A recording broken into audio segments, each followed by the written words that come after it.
A very warm welcome to Genie's Crochet Corner. In this tutorial I'd like to show you a few different ways of making a magic ring.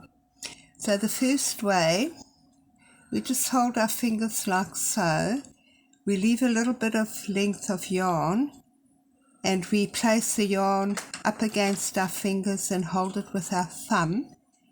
Then we wind the yarn round till we get to here, and we insert the hook in underneath this loop and pull a loop out,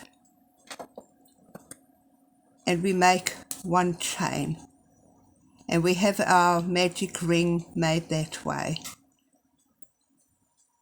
The other way to make the magic ring is we keep a bit of length of yarn and we just, like we're going to make a knot, we just wind the wool like so, hold it so we have a loop, we have our beginning thread, and we just pull the loop through, and then we make our one chain just to firm up the ring, and we have a magic ring.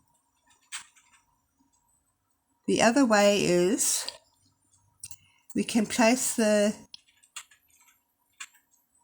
yarn down like so. Just make sure you have a little bit of length of yarn,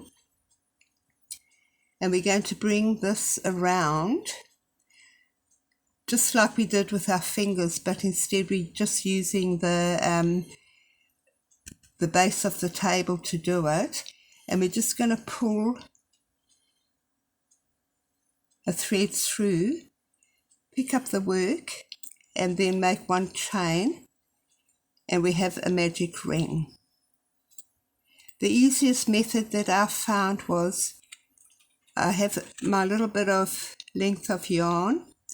I just wind the yarn with a reasonable size loop, hold it with my thumb, insert the hook underneath and pull the thread through.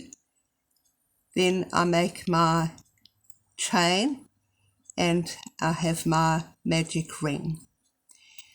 I hope this tutorial has been useful and helpful to you, and until next time, enjoy crocheting.